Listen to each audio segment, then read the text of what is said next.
Hermanos,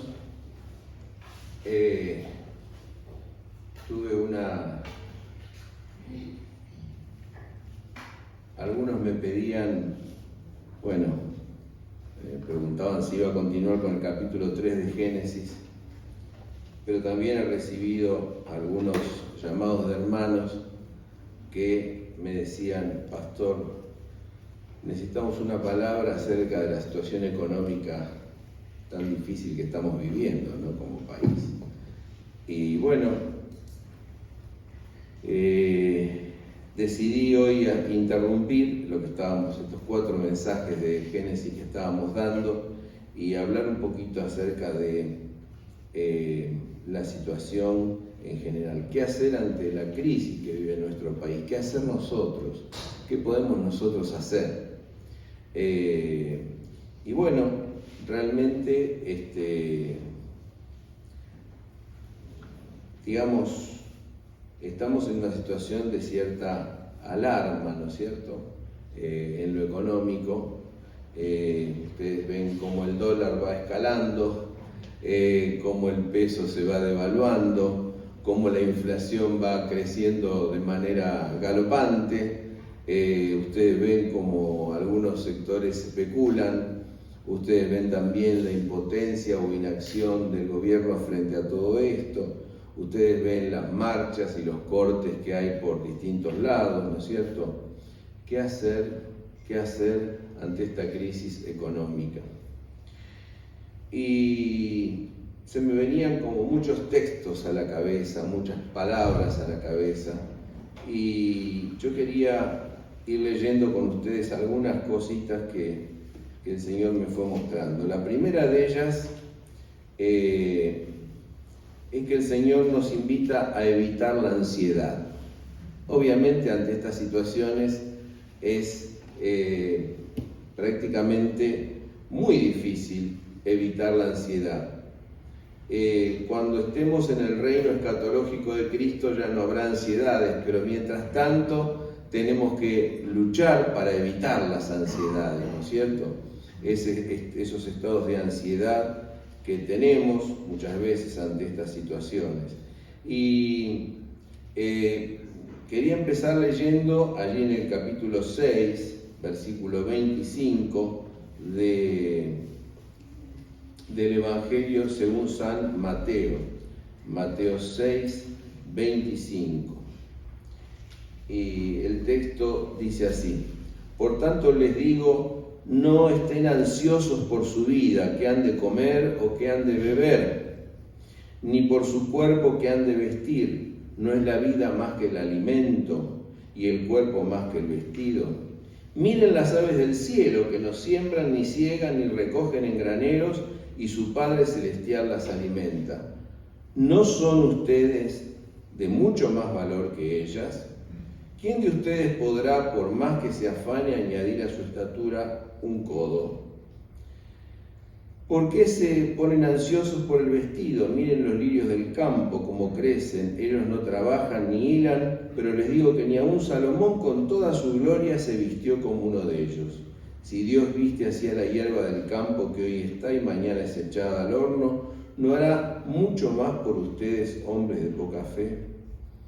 Por tanto, no se afanen diciendo qué comeremos o qué beberemos o con qué nos cubriremos, porque los gentiles buscan todas estas cosas, pero el Padre de ustedes que está en los cielos sabe que tienen necesidad de estas cosas. Más bien, busquen primeramente el reino de Dios y su justicia, y todas estas cosas serán añadidas. Así que no se pongan ansiosos por el día de mañana, porque el día de mañana traerá su propio afán. Basta cada día su propio afán.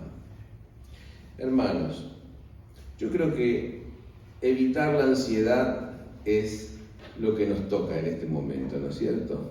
Evitar la ansiedad. ¿Y cómo uno puede evitar la ansiedad si no es confiando en el Señor? Hay un gran contraste entre la ansiedad y la confianza. Confiar en la providencia de Dios. En este texto Jesús nos habla acerca de la providencia de Dios. Cuán grande es ese Dios que provee, que viste a los lirios del campo, que alimenta a las aves del cielo, es un Dios de toda providencia. Y si hace esto, tenemos que tener en cuenta, como dice aquí el texto, que nosotros valemos mucho más que cualquier otra cosa, y entonces, ¿cómo el que nos ama no nos va a dar aquello que necesitamos, ¿no es cierto? Nadie vio a un ave del cielo hacer un negocio ni ocuparse en esto, pero Dios las alimenta. Bueno, muy bien, nosotros tenemos que estar confiados en primer lugar en la providencia de Dios. ¿No hará más con nosotros, hombres de poca fe? Miren ustedes la palabra que nos está diciendo, ¿no? O sea que tenemos que tener fe en este tiempo. No ansiedad, sino fe. Y transformar nuestra preocupación en ocupación. Miren, cuando nosotros nos preocupamos, en general nos paralizamos y no nos ocupamos. Preocuparse es ocuparse de antemano, ¿no? Pero es distinto a ocuparse, ¿no es cierto? Es decir, que la Biblia nos llama, por un lado, a confiar en el Señor con todo nuestro corazón y por otro lado, a hacer todo lo que depende de nosotros. Nada se gana con preocuparnos. Aquí dice, ¿quién de ustedes, por más que se ponga ansioso, va a añadir a su estatura un codo? O sea, se va a volver más alto. Un codo es la medida que hay entre el codo y el pulgar y el dedo mayor. ¿Alguien por preocuparse va a ganar algo? Nada. Entonces, tenemos que transformar nuestra preocupación en ocupación. Los gentiles buscan todas estas cosas, priorizan todas estas cosas, con qué comeremos, qué beberemos, con qué nos cubriremos, etc. Y si nosotros vamos a la época de Jesús y a la época en que se escribe el Evangelio de Mateo, encontramos, por ejemplo, oraciones de los gentiles, de los griegos, a Júpiter pidiendo fortuna. Le pide a Dios buena fortuna, a Júpiter buena fortuna, porque de la sabiduría se ocupa el humano. Bueno, no. Hay algunos otros, nos cuenta Cicerón, que realmente dicen, nos toca solamente agradecer. Nosotros no tenemos que pedir nada. Jesús, sin embargo, nos enseña otra cosa distinta. Jesús nos enseña a pedir por nuestras necesidades, por el pan de cada día, ¿no es cierto? El pan de cada día, dánoslo hoy. Muy bien, no nos enseña a pedir por riqueza, no nos enseña solamente a agradecer, sino nos enseña a pedir y a orar por el pan de cada día, por aquello que es necesario. Entonces, este texto nos llama a transformar nuestra fe en confianza y transformar la ansiedad en búsqueda del reino de Dios y su justicia. Busquemos primeramente el reino de Dios y su justicia y todas las demás cosas vendrán por añadidura. Vendrán por añadidura. ¿Cómo vamos a estar preocupados por las pequeñas cosas y dejar de lado las grandes cosas? Y las grandes cosas consisten en esto, en el reino de Dios y su justicia. Es como el sistema solar, ¿no es cierto? Cristo es el sol de justicia y todo lo demás gira en torno a Cristo. Ahora entonces, nosotros debemos buscar, en primer lugar, el reino de Dios y su justicia, y todo lo demás, dice la Escritura, nos será añadido. ¿Y cuándo, por ejemplo, no buscamos el reino de Dios y su justicia? Y cuando pensamos, por ejemplo, en nuestro provecho personal y no en las personas. Y sabemos muy bien que lo económico descansa en la conciencia y no la conciencia en lo económico, ¿no es cierto? Son cosas diferentes. Cuando buscamos primero nuestra comodidad, nuestro placer, nuestro provecho, nuestra promoción personal y no a Cristo. entonces es allí donde el placer se convierte en náusea, la seguridad se convierte en cobardía y en indefensión, y el provecho propio se convierte en mal o daño para el prójimo. Por eso nosotros estamos llamados a orar: venga tu reino, que venga el reino de Dios sobre nosotros, sea hecha tu voluntad. Cuando nosotros pedimos que venga el reino de Dios, pedimos que sea hecha la voluntad de Dios. Y eso es lo que tenemos que pedir en este tiempo. En este tiempo tenemos que pedir que sea hecha la voluntad del Señor, que todos estén dispuestos a hacer la voluntad del Señor. Entonces, la primera cosa, dejar de lado la ansiedad. La segunda cosa, orar. Filipenses 4, 6 y 7 dicen: por nada estéis afanosos, por nada estéis ansiosos, antes bien, sean conocidas vuestras peticiones en toda oración y súplica con acción de gracias. Y la paz de Dios, que sobrepasa todo entendimiento, guardará vuestros corazones y vuestros pensamientos en Cristo Jesús, Señor nuestro.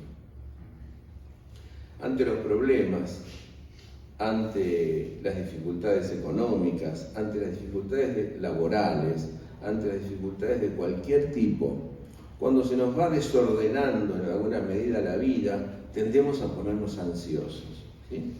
Y es lógico, es lógico. Sin embargo, la palabra dice: no se pongan ansiosos, oren, sean conocidas vuestras peticiones delante del Señor, en toda oración y súplica con acción de gracias. Y nos promete que la paz de Dios, que sobrepasa todo entendimiento, guardará nuestros corazones y nuestros pensamientos en Cristo Jesús. Hay otro texto hermoso en 2 Crónicas 7:14 que dice: si se humillare mi pueblo, sobre el cual mi nombre es invocado, y oraren y buscaren mi rostro, yo oiré desde los cielos, y perdonaré sus pecados, y sanaré su tierra. Qué promesa, ¿eh? Y sanaré su tierra. Entonces, quizá nosotros tengamos que, en este tiempo en particular, acrecentar más la unidad en la oración. Que mi pueblo se humille, que oren, que busquen mi rostro, que se arrepientan de sus malos caminos. Bueno, a esto somos llamados. A esto somos llamados en particular en este tiempo. Ustedes se acuerdan cuando el Señor iba a destruir Sodoma y Gomorra, dice: si hay este grupito, entonces no. Si hay uno, aunque sea, entonces no había nadie. Bueno, a ver, nosotros somos más que uno. Nos tenemos que unir para orar. Yo voy a hacer una propuesta concreta en relación a este sermón. No quiero que el sermón quede en un sermón. Y la propuesta concreta es que empecemos a orar como iglesia. Y la propuesta concreta es que antes del culto de la mañana y antes del culto de la noche pasemos media hora de rodillas orando por la situación de nuestro país, por la situación de nuestra iglesia, por el pastor que ha también de venir, por la situación económica de cada hermano, por las necesidades de cada hermano. ¿Qué les parece? Orar, un tiempo de oración antes de cada culto. Porque es el Señor el que tiene que dirigir todo. Y yo oiré desde los cielos, dice el Señor, y perdonaré sus pecados y sanaré su tierra. A veces, cuando ponemos otras cosas en primer lugar, bueno, el Señor tiene que sanar. Y quizás nuestros corazones, nuestras vidas tienen que ser sanadas en este tiempo de muchas cosas. A veces no hemos honrado suficientemente a Dios con nuestro dinero, o no lo hemos honrado suficientemente con nuestro servicio, o no lo hemos honrado para darle el primer lugar en predicar el Evangelio a otras personas, o hemos descuidado el don que hay en nosotros, o hemos descuidado la comunión con la iglesia. Atención, hermanos. Entonces yo quisiera que se arme un fuego, una fogata, ¿no es cierto? Y nosotros, arrodillados, podamos clamar delante de Dios por estas cosas. ¿Quién cree en el poder de la oración? Que levante la mano. ¿Quién cree que Dios oye? Que levante la mano. Bien, yo oiré desde los cielos y perdonaré sus pecados y sanaré su tierra. A veces es natural que la ansiedad venga a nuestro corazón, pero entonces dice, no, en vez de ponerse ansiosos, sean conocidas vuestras peticiones. Creemos en el poder de la oración. Pedir que Dios allane los caminos, ¿no es cierto? Y entonces eso va a ocurrir cuando la iglesia esté junta orando. Entonces, en primer lugar, abandonar la ansiedad. En segundo lugar, orar al Señor. Abandonar la ansiedad confiando en el Señor plenamente, poniendo plenamente la fe en Él. En segundo lugar, orar al Señor. Bien, hermanos, nuestro país ha pasado por muchos ciclos y yo he atravesado muchos ciclos. Son como cada 10 años más o menos, ¿no? Aproximadamente. La hiperinflación de Alfonsín. Después tuvimos unos 8 o 9 años de bonanza y de crecimiento y de paz. Después de otra vez, ¿no es cierto? Vino ese tiempo de default y todo lo demás, y después vino un tiempo de mejoría, y bueno, ahora estamos en una situación complicada. Pero sabemos que Dios va a ayudar, ¿no?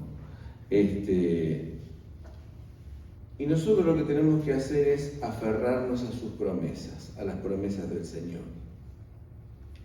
Y a mí me gustó mucho que un hermano hoy aquí, Lidia, ¿no? Dijo aquel texto de 1 Corintios 10:13. Ese texto quisiera que nos lo lleváramos en el corazón en esta mañana. 1 Corintios 10:13. Es un texto que lo tenemos que tener en nuestra mente. Dice, acá la palabra es peirasmos, ¿no? que se puede traducir como tentación o como prueba. No les ha sobrevenido ninguna prueba que no sea humana, pero fiel es Dios, quien no los dejará ser probados más de lo que ustedes puedan soportar, sino que juntamente con la prueba dará la salida para que la puedan resistir. Miren, qué importante que es aferrarnos a esta promesa. Yo creo que tiene dos partes fundamentales. La primera, el Señor no nos va a dejar ser probados más de lo que podamos resistir. ¿Quién lo cree? Amén. Gloria a Dios, ¿no es cierto? Lo creemos.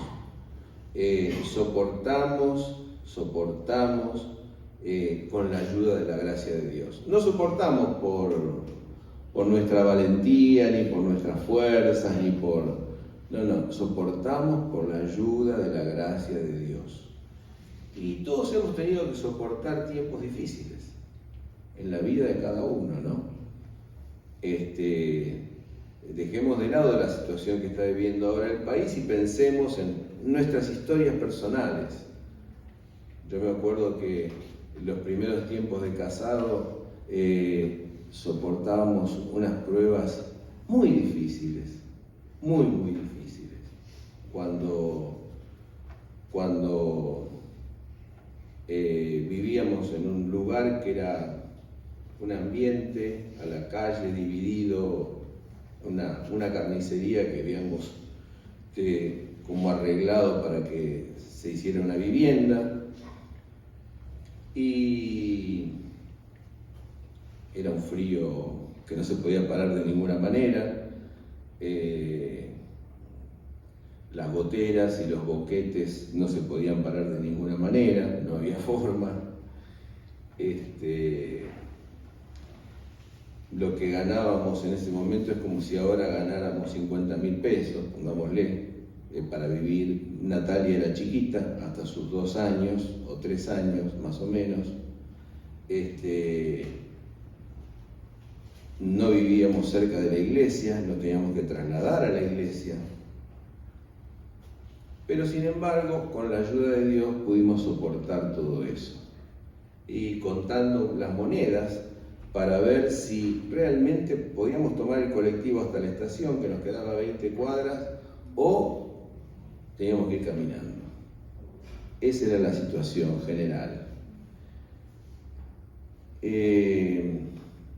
Sin embargo, la vivimos con la ayuda del Señor. Y no les digo que muy felices, porque les estaría mintiendo. Si les dijera estábamos contentísimos, les estaría mintiendo. Pero con la ayuda del Señor pudimos hacer, mirando hacia adelante, mirando hacia adelante, mirando hacia adelante, ¿no es cierto? Porque el Señor con la prueba da también la salida. Y nosotros no nos quedábamos de brazos cruzados. Yo estaba estudiando, terminando el seminario, haciendo la facultad, haciendo una cantidad de cosas, ¿no es cierto? Hasta que Dios ordenó nuestra vida. En el consultorio comencé a tener un trabajo que no daba abasto y la situación económica fue creciendo. Los primeros 15 años nos mudamos 5 veces, ¿no es cierto? Hasta que pudimos comprar una casa con la ayuda de Dios, ¿no es cierto? O sea que Dios, junto con la prueba, da la salida. ¿Quién lo cree? Todos lo creemos. Junto con la prueba da la salida y no nos deja ser tentados más de lo que podamos soportar. Tenemos que orar y accionar con estas hermanas, como lo decía hoy Lidia, ¿no es cierto? Pero Dios no nos da una prueba que no podamos soportar con su gracia. Y así ocurrirá también en el país. Y así ocurrirá. Lo último que se pierde es, ¿qué cosa? Muy bien. Miren, ustedes saben que Dante en su texto dice en el camino al infierno, bueno, venid aquí todos los que habéis perdido toda esperanza. Nosotros creemos en el Dios de toda esperanza, ¿no? Creemos en el Dios de toda esperanza. Y aún creemos en esperanza contra esperanza. Esperanza cuando no se ven muchos indicios para tener esperanza y creemos en esperanza contra esperanza.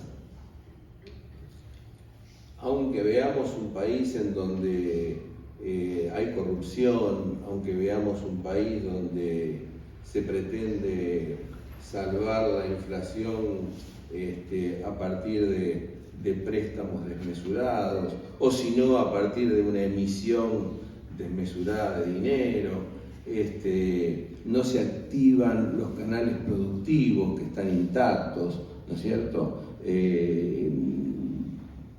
Parece como que se castigara la producción, y realmente, frente a todo esto, nosotros tenemos que orar para que Dios obre, para que Dios dé libertad, para que Dios ilumine las mentes de los gobernantes, ilumine a todos los que tenemos que votar, a todos los que tenemos que hacer algo, a todos los que podemos dar alguna palabra. ¿no? Para que Dios ilumine en ese sentido. Y no es que a nuestro país le falten elementos, no le faltan elementos. Sin embargo, quizás falte luz, falte la luz de Dios que esté iluminando. Y esa luz es la que tenemos que pedir al Señor, ¿sí? Muy bien, hermanos. Yo quisiera que recordáramos estas palabras. No ponernos ansiosos. Confiar en el Señor, que está por sobre cualquier gobernante, que está por sobre cualquier situación, que está por sobre cualquier cosa. Unirnos como iglesia para orar al Señor. Doblar las rodillas. Volver de nuestros malos caminos. Volver a ponerlo primero en primer lugar. Confiar en el Señor, que Él va a sanar la tierra. Orar a Él en toda petición y súplica con acción de gracias. Y aferrarnos a sus promesas que nos dan tranquilidad y paz, sabiendo que Él no nos dejará ser probados más de lo que podamos resistir y que con la prueba también va a traer la salida. Que así sea, hermanos, y que Dios nos bendiga. Vamos a orar. Señor, en esta situación nosotros venimos humillados delante de tu presencia a pedirte humildemente tu bendición sobre nuestro país, tu bendición sobre nuestra iglesia, tu bendición sobre nuestras familias y nuestras vidas, Señor. Quisiéramos, oh Dios, en este tiempo, discernir aquello que tienes para decirnos como iglesia. Quisiéramos en este tiempo discernir aquello que tienes para darnos como iglesia. Quisiéramos discernir, Señor, tu luz en medio de situaciones oscuras. Quisiéramos, Señor, unirnos para orar. Quisiéramos, Señor, que envíes tu luz y tu verdad que nos guíen. Quisiéramos, Señor, afirmar nuestra confianza en ti y buscar tu reino, tu voluntad por sobre todas las cosas, sabiendo que los demás lo vas a añadir. Quisiéramos, Señor, confiar en que eres un Dios grande que nos rodea siempre con tus favores y tu misericordia. Quisiéramos, Señor, confiar en ti y renovar la esperanza. Quisiéramos, Señor, aprender a hacer aquello que podemos hacer, por más pequeño que sea, porque sabemos que tu reino es como un grano de mostaza, que es la más pequeña de las semillas, pero que de allí surge algo grande. Oh Dios, no permitas que en este tiempo tu iglesia esté dispersa. Permite que tu iglesia se una en el fuego de tu espíritu y en el poder de la oración. En el nombre santo de Jesús. Amén.